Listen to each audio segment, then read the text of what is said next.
Disbelief is a form of ignorance, or rather, it is ignorance. What ignorance can be greater than to be ignorant of God, the Creator, the Lord of the universe? A man observes the vast panorama of nature, the superb mechanism that is ceaselessly working, the grand design that is manifest in every aspect of creation. He observes this vast machine, but he does not know anything of its maker and director. He knows what a wonderful organism his body is, but is unable to comprehend the force that brought it into existence, the engineer who designed and produced it, the creator who made the unique living being out of lifeless stuff, carbon, calcium, sodium, and the like.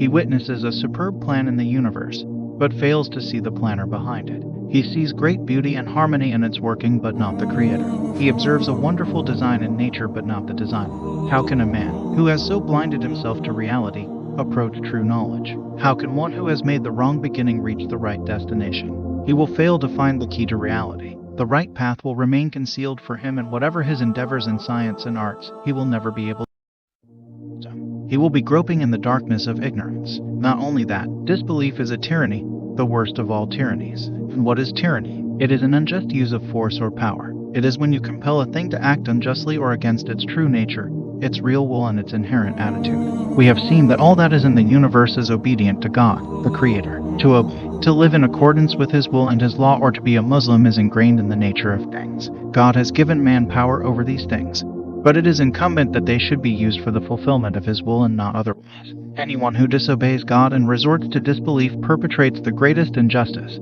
for he uses his powers of body and mind to rebel against the course of nature and becomes an instrument in the drama of disobedience. He bows his head before deities other than God and cherishes in his heart the love, reverence, and fear of other powers in utter disregard of the instinctive urge of these organs. He uses his own powers and all those things over which he has authority against the explicit will of God, and thus establishes a reign of tyranny. Can there be any greater injustice, tyranny, and cruelty than that exhibited by this man who exploits and misuses everything under the sun and unscrupulous to a course which affronts nature and justice? Disbelief is not mere tyranny. It is rebellion, ingratitude, and infidelity. After all, what is the reality of man? Where do his power and authority come from? Is he himself the creator of his mind, his heart, his soul, and other organs of his body? Or have they been created by God? Has he himself created the universe and all that is in it? Or has it been created by God, who has harnessed all the powers and energies for the service of man or God? If everything has been created by God and God alone, then to whom do they belong? Who is their rightful sovereign? It is God and none else. And if God is the creator, the master, and the sovereign, then who would be a greater rebel than the man who uses God's creation against his injunctions, and who makes his mind think against God, harbors in his heart thoughts against him, and uses his various faculties against the sovereign's will? If a servant betrays his master, you denounce him as faithless. If an officer becomes disloyal to the state, you brand him as a traitor and renegade. If a person cheats his benefactor, you have no hesitation in condemning him as ungrateful. But such acts cannot begin to compare to the one which the disbeliever commits by his disbelief. All he uses for the benefit of others is a gift of God.